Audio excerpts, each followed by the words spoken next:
The truth is, we all carry pieces of our past into the way we parent, the way we were raised, our childhood experiences. They shape our beliefs, our emotional responses, and the way we interact with others. And sometimes, without realizing it, we may be repeating patterns that make it harder for the people we love to feel emotionally safe with us. This isn't about blame. This is about self-awareness, and awareness is powerful because it gives us the opportunity to heal, grow, and reconnect. Let's take a step back and reflect on 3 key questions. What parenting beliefs did you inherit? Many of us unconsciously carry forward the parenting styles with the people we grew up with, right? If you were raised with the belief that children should be seen and not heard, you may unintentionally struggle to validate your child's emotions today. And question 2, how do unhealed childhood wounds affect parenting? If you grew up in a home where maybe emotions were dismissed, we didn't really pay much attention to it, right? You may have learned to shut down when your child expressed pain, leading to emotional disconnection. If you experienced high expectations or maybe a lot of criticism, you might unknowingly pass those same patterns on to your children, making them feel like they weren't quite good enough. Or the third question, how does this contribute to estrangement? When adult children feel unheard, dismissed, or pressured, they may pull away, not out of anger, but out of what we talk about as self-preservation. So I want to pause for a second and go into this thing about self-preservation, because I hear a lot of you parents getting upset about this. Like, what do you mean self-preservation? Here it is in a nutshell. So self-preservation is when someone has gotten to the point within a relationship and they're like, you know what, I cannot take this anymore. It's pretty self-explanatory when you think about it. It's just like they've reached a threshold and they're like, nope, no more. I can't do it anymore. And the self-preservation is they have to make a choice.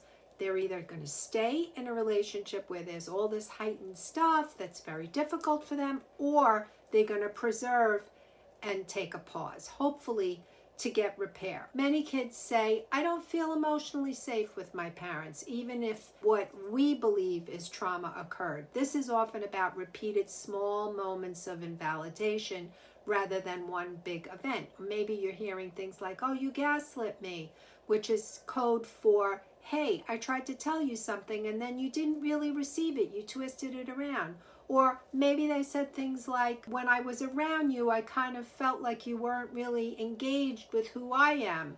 You were always talking about yourself, and they might call you a narcissist. So it could be all different things, okay? Healing is possible and relationships can be rebuilt, but it takes a lot of work and it takes someone to be there to help. So now that you have a crash course in some of what childhood trauma influences in parenting, let's talk about how to heal and reconnect in a meaningful way. So we identify the patterns with self-compassion. All right, so look, this is not about shaming, blaming, making anybody feel terrible and hide your head in the sand because you're so upset. Instead, let's talk about how we could just pour a lot of compassion and at the same time, instead of feeling guilt or shame, approach this with like a curiosity.